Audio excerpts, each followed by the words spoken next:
नमस्कार दोस्तों। रोचक कहानियों की श्रृंखला में आज सुनेंगे वरिष्ठ लेखिका पुष्पा सक्सेना जी की कहानी अंतिम पड़ाव। तो आइए सुनते हैं कहानी। जीवन यात्रा के इस अंतिम पड़ाव तक आपको विदा देने आई हूँ बाबूजी। आपने अपनी इहलोक की यात्रा अपूर्व आत्मविश्वास और साहस के साथ पूर्ण की है। विश्वास है परलोक की यात्रा आपकी निरापद होगी। हाथ जोड़ बाबूजी को अंतिम प्रणाम कर मिन्नी चिता से दूर हटाई थी। चिता के बाहर से बाबूजी के 2 पांव भर दिख रहे थे। उनका पूरा शरीर मोटी मोटी लकड़ियों से ढक दिया गया था। अचानक पानी की बौछार पड़ने लगी। हे भगवान, ये क्या? बाबूजी के अंतिम कार्य में ये कैसा विघ्न? बाबूजी के किसी शुभ चिंतक ने कहा। ये तो विधाता का बाबूजी के लिए आशीर्वाद है। निश्चिंत रहिए, बाबूजी का अंतिम कार्य निर्विघ्न संपन्न होगा। अनुभवी पंडित जी ने सांत्वना दी। सचमुच 2 मिनट के बाद खुले आकाश को देख मिन्नी चौंक गई। हमेशा की तरह आज भी विधाता का वरद हस्त बाबूजी को आशीर्वाद दे रहा था। अम्मा की हर बात का उत्तर था बाबूजी के पास। 4 लड़कियां देख जहां अम्मा अपने भाग्य और भगवान को दोष देती, वहीं बाबूजी साहस से कहा करते, मेरी ये चारों बेटियां नहीं, लक्ष्मियां हैं, अपना भाग्य लेकर आई हैं। सच कहो तो इनके भाग्य से ही हमारी दाल रोटी चल रही है। पर इन लक्ष्मियों की विदा के लिए तो लक्ष्मी की कृपा आप पर नहीं है ना? अम्मा खींच उठती। अरे, मेरी बेटियों को लोग मांग कर ले जाएंगे, तुम व्यर्थ ही चिंता करती हो। चिंता कैसे ना करूं? आजकल की हालत तो देख रहे हैं ना। मेरा खजांची तो भगवान है, जब जरूरत होगी वही देगा। निश्चिंत बाबूजी अम्मा को समझाने की चेष्टा करते। सचमुच बाबूजी का कोई भी काम कहाँ रुका। जब जरूरत पड़ी, कहीं ना कहीं से कोई ना कोई देने वाला आ पहुंचता। उस क्षण बाबूजी की बात पर अम्मा को भी विश्वास करना पड़ता था। अपने सीमित प्राप्त में बाबूजी जितना प्रसन्न और संतोषी व्यक्ति मिन्नी ने कभी नहीं जाना। 4 वर्ष की अल्पायु तक पहुंचते पहुंचते बाबूजी के माता पिता दोनों को भगवान ने उनसे छीन लिया था। स्नेहमयी दादी और ताऊ के संरक्षण में बाबूजी का बचपन बीता था। बचपन में उनकी शैतानियों से खींचकर ताऊ जी ने उन्हें गुरुकुल भेज दिया। गुरुकुल बचपन में छूट भले ही गया, पर वहां के संस्कारों से बाबूजी आजीवन मुक्त न हो सके। लोभ मोह से बाबूजी को वितृष्णा थी। परोपकार उनके जीवन का मंत्र था। अंग्रेजी, हिंदी और संस्कृत तीनों भाषाओं पर बाबूजी का समान अधिकार था। ताऊ बाबा की इच्छा थी बाबूजी वहीं के स्थानीय कॉलेज में पढ़कर उनके साथ काम में लग जाएं, पर बाबूजी की कल्पना उन्हें कहीं दूर ले जाने को आकुल थी। इलाहाबाद विश्वविद्यालय में कानून की परीक्षा के समय तक बाबूजी की वाक प्रतिभा ने उन्हें छात्र नेता बना दिया था। नेतागिरी के चक्कर में हाजिरी कम हो गई और बाबूजी को नोटिस मिल गया कि वह परीक्षा में सम्मिलित नहीं हो सकते। उसी रात बाबूजी द्वारा एक कवि सम्मेलन किए जाने की घोषणा की गई थी। कवि सम्मेलन में समस्या पूर्ति के रूप में विषय दिया गया था, कलंक कालिका का है। लाउड स्पीकर लगाकर इस विषय पर कविता लिखने का अनुरोध बार बार दोहराया जा रहा था। वाइस चांसलर डॉक्टर कालिका प्रसाद को कवि सम्मेलन में विशेष रूप से निमंत्रित करने जब बाबूजी पहुंचे तो विषय देखते ही उन्होंने पूछा था, कवि सम्मेलन में कौन कौन से कवि पधार रहे हैं? अभी तो स्थानीय कवियों की संख्या ही काफी है। जरूरत पड़ने पर बाहर के कवि भी आने को तैयार बैठे हैं। अगर तुम्हें परीक्षा में बैठने की अनुमति दे दी जाए तो कवि सम्मेलन आगामी सूचना तक के लिए स्थगित किया जा सकता है। ठीक है, तुम्हें परीक्षा देने की अनुमति दी जाती है, पर ऐसे खुराफातों से दूर रहना होगा। कवि सम्मेलन स्थगित हो गया और बाबूजी परीक्षा में सम्मिलित ही नहीं हुए। योग्यता श्रेणी में विधि की परीक्षा उत्तीर्ण कर वकील बन गए। वकालत के बीज मानो उनके रक्त में थे। राजनीति में भी वह सदैव विरोधी पक्ष का ही साथ देते रहे। उनकी लेखनी से प्रभावित उनके शुभचिंतकों ने उन्हें सलाह देने की कोशिश की थी। आपकी लेखनी में इतनी शक्ति है तो इसका लाभ क्यों नहीं उठाते? विरोधी पक्ष की जगह आप सत्तारूढ़ व्यक्तियों के विषय में भी तो लिख सकते हैं, उससे लाभ ही होगा। जिस बात को मेरी आत्मा गवाही न दे वो मैं कर ही नहीं सकता। अपने उच्च पदस्थ मित्रों परिचितों से भी तो उन्होंने कभी लाभ नहीं उठाया था। अम्मा के सब भाई सरकारी नौकरी में उच्च पदस्थ अधिकारी थे। उनके ठाठ देख अम्मा बाबूजी को भी सरकारी नौकरी करने की सलाह देती तो बाबूजी अम्मा को नकारात्मक उत्तर देते, उन्हें किसी सीमा तक आहत कर जाते। तुम्हारे सब भाइयों ने गुलामी की है, इसीलिए मुझे भी गुलाम बनाना चाहती हो। मुझसे किसी की जी हुजूरी नहीं होगी। अम्मा बाबूजी की इस बात पर उदास हो जाती थी। वकालत पास करने के बाद बाबूजी के इलाहाबाद आने के प्रस्ताव को ताऊ बाबा ने स्वीकृति नहीं दी थी। बचपन से युवावस्था तक उन्हें प्यार करने वाले ताऊ के हृदय में निराशा घर कर गई थी। उनके अपने बेटे किसी योग्य नहीं बन सके थे। ताऊ के असहयोग ने बाबूजी को स्थायी रूप से इलाहाबाद जा बसने की प्रेरणा दी थी। जेब में मात्र 25 रुपयों के साथ उन्होंने जन्मस्थली से सदैव के लिए विदा ले ली थी। उन 25 रुपयों के साथ बाबूजी ने कैसे पैर जमाए, यह उनकी अपनी कहानी है। शहर के बुद्धिजीवी वकीलों ने उनकी मेधा को पहचाना और उन्हें अपने साथ काम करने के लिए नियुक्त कर लिया था। यद्यपि बाबूजी के पास न पैतृक संपत्ति थी न अपना पुस्तकालय, पर जल्दी ही उन्होंने अपना स्वतंत्र कार्य शुरू कर दिया था। उनका मस्तिष्क ही पुस्तकालय था। अपनी स्मृति के सहारे बाबूजी ने न जाने कितने वर्ष बिना पर्याप्त पुस्तकों के बिता दिए थे। उनका मस्तिष्क मानो कंप्यूटर था जिसमें सारे मुकदमों का विवरण अंकित रहता। वकालत में बाबूजी की उदारता उनके पास आने वाले धन की शत्रु बनी रही। हद तो उस समय हो जाती थी जब कभी कभी जाते समय अपनी गरीबी का रोना रो मुवक्किल बाबूजी से रेल का किराया तक ले जाते थे। उस स्थिति में अम्मा का झुंझलाना कितना ठीक लगता था। मुकदमों के सिलसिले में बाबूजी को बाहर भी जाना होता था। भैया हमेशा कहते, आप फर्स्ट क्लास में सफ़र क्यों नहीं करते, आराम मिलेगा। बाबूजी कहते, अरे गरीब आदमी है, क्यों उसका पैसा व्यर्थ खर्च कराऊं। अपने मुवक्किलों की सच्ची या बनावटी गरीबी के कारण गर्मी में भी बाबूजी रेल की निम्न श्रेणी में सफ़र करते रहे। कभी मुकदमा जीत जाने पर वायदे के अनुसार शेष फीस के स्थान पर मुवक्किल 10-20 रुपयों की मिठाई के साथ बच्चे की बीमारी का बहाना बना फीस नकार जाते थे। बाबूजी उनके बहानों पर सहज विश्वास कर लेते, पर परिवार वालों को उनकी ये उदारता रुष्ट कर जाती। अरे मिन्नी, तू मेरी रानी बेटी है, तेरा हृदय इतना संकुचित कैसे हो सकता है? ज्यादा क्रोध करेगी तो काली पड़ जाएगी। बाबूजी ने किसी के प्रति द्वेष रखना तो जाना ही नहीं था। अम्मा की इच्छा के विरुद्ध बाबूजी सबको हर वर्ष पहाड़ ले जाते रहे। अगर जेब में 50 रुपए हुए तो बाबूजी 500 खर्च करने का साहस रखते थे। कहते, मैं चाहता हूँ हमेशा सबको देता रहूं, किसी के सामने कभी हाथ ना फैलाऊं। पंडित जी शांति मंत्र का पाठ कर उपदेश वचन कह रहे थे। हम सब इस जीवन यात्रा की रेल में सवार हैं। जब जिसका स्टेशन आता है उतर जाता है। बाबूजी की जीवन यात्रा आज पूर्ण हो गई है। वह अपनी मंजिल पर पहुंच गए हैं। बाबूजी का स्टेशन 85 वर्षों बाद आया। बहुत लंबी यात्रा की आपने बाबूजी। इस यात्रा की थकान कहीं कभी भी तो परिलक्षित नहीं हुई। परसों तो आप कोर्ट जाने को तैयार थे बाबूजी। मिन्नी हल्के से सुबक उठी थी। बाबूजी को प्रसन्न करना कितना आसान था, मिन्नी याद करने लगी। जब उसकी पहली कहानी किसी स्तरीय पत्रिका में प्रकाशित हुई तो बाबूजी गदगद हो उठे थे। तूने मेरी इच्छा पूरी की मिन्नी, तू एक प्रसिद्ध लेखिका बनेगी। बाबूजी अपने बच्चों को सदैव प्रोत्साहित करते रहे। धीरा दीदी की बातें सुन बाबूजी उन्हें राजनीति में जाने की सलाह देते थे।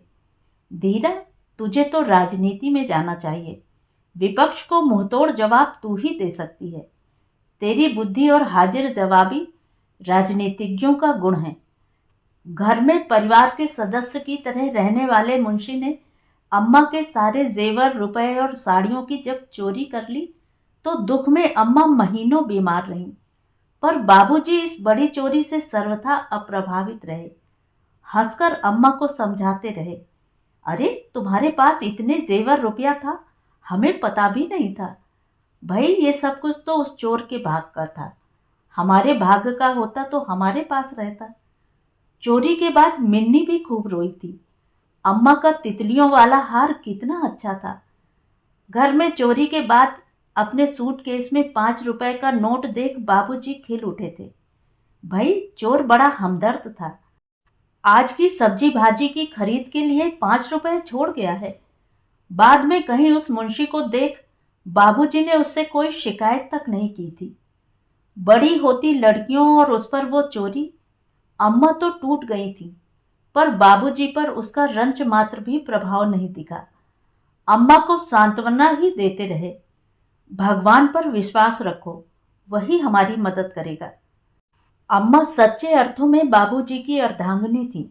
बाबूजी के साथ अम्मा ने जीवन के 62 वर्ष व्यतीत किए। अम्मा ने अपने को बाबूजी के अनुसार ढाल लिया था। बाबूजी का संतोष अम्मा में भी कम नहीं था। उन्होंने बाबूजी से कभी अपने लिए कोई मांग नहीं रखी। बाबूजी के भगवान के प्रति अगाध विश्वास ने अम्मा को भी सम्मोहित किया था। भगवान ने भी बाबूजी की लाज रखी थी। बेटियों के विवाह में बाबूजी का आत्मसम्मान जीवित रहा था। पुत्रियों के विवाह के विषय में बाबूजी अन्य बेटियों के पिताओं से कितने भिन्न थे।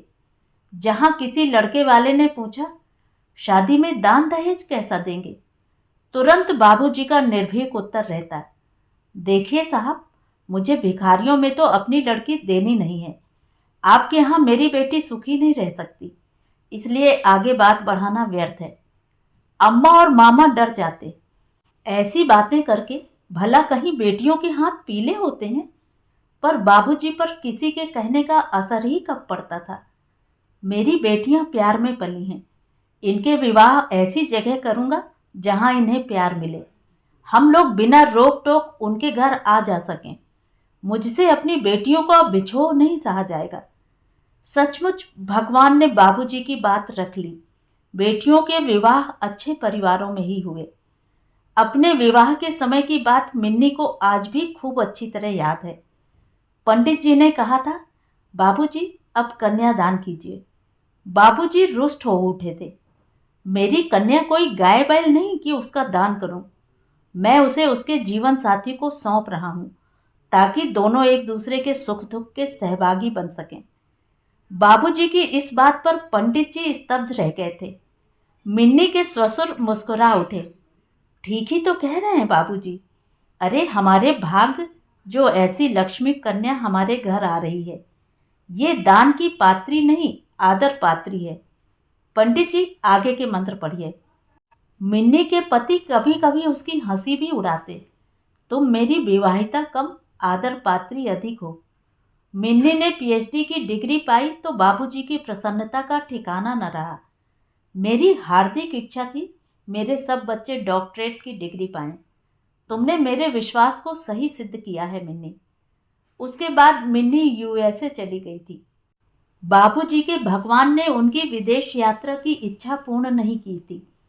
अपने बच्चों की विदेश यात्राओं में ही बाबूजी ने अपने स्वप्न पूर्ण किए थे।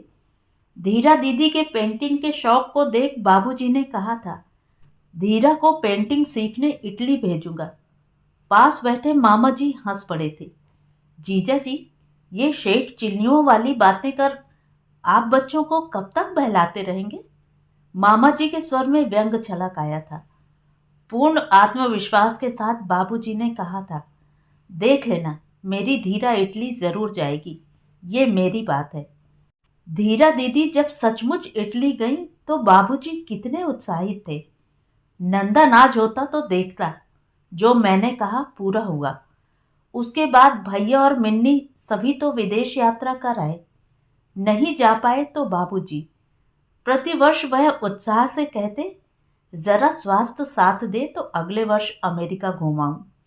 बाबूजी को पूरी तरह न जानने वाले लोग मन ही मन भले ही मुस्कुराते रहे हों, पर मिन्नी को बाबूजी की बात पर पूरा विश्वास था। पिछली बार होली पर मिन्नी ने बाबूजी में बहुत परिवर्तन पाया था। उनका अधिकांश समय दफ्तर में कुछ पढ़ते हुए बीतता था। बुलाने पर घर के भीतर आए, चाय पीकर या खाना खाकर फिर बाहर चले गए। जो घर बाबूजी की जीवंत बातों और कहकहों से गूंजता था, बाबूजी के मौन से बड़ा सूना सा लगता था। धूप में आंखें बंद किए लेटे बाबूजी बड़े उदास से लगते। मिन्नी सोचती, बाबूजी कहाँ खो गए हैं। ऐसा लगता था अपने ही घर में बाबूजी अपने को अजनबी पाते थे। अम्मा ने ही बताया था, बाबूजी के एक दूर के रिश्ते के भांजे वकालत पास कर ट्रेनिंग लेने बाबूजी के पास आए थे। बाबूजी उन्हें पुत्रवत स्नेह देते थे। कुछ ही दिनों में घाक भांजे की समझ में आ गया, बाबूजी तो हैं भोले बाबा। मुवक्किल उनके भोलेपन का लाभ उठाते हैं। बस बाबूजी की जानकारी के बिना बाबूजी के मुवक्किलों से दुगनी फीस उन्होंने वसूलनी शुरू कर दी। यही नहीं, कुछ एक परिचितों के पास पत्र भेजने शुरू कर दिए। बाबूजी को अब वृद्धावस्था के कारण कानों से ठीक सुनाई नहीं देता। उनका काम मैं कर रहा हूँ, अतः आप सीधे मेरे दफ्तर में संपर्क करें। बाबूजी के कई पुराने मुवक्किल उनके बहकावे में आ गए थे। बाबूजी के बल पर भांजे महोदय ने पास ही अपना नया दफ्तर भी खोल लिया, जिसके बारे में बाबूजी को जब उनके भांजे के कारनामों की सूचना दी तो बाबूजी स्तब्ध रह गए। भांजे पर आक्रोश उतारा जरूर, पर अंदर तक वे बुरी तरह टूट गए थे। जिसे बेटे के समान प्यार दिया, उसी ने उनकी जड़ें काटनी चाहिए। बाबूजी ने परिस्थितियों से हार मानना नहीं जाना था। वृद्धावस्था के कारण स्वास्थ्य भले ही साथ न देता हो, बाबूजी के उत्साह में कमी नहीं आई थी। नए सिरे से काम करने के उद्देश्य से वह यात्राओं पर निकल जाते।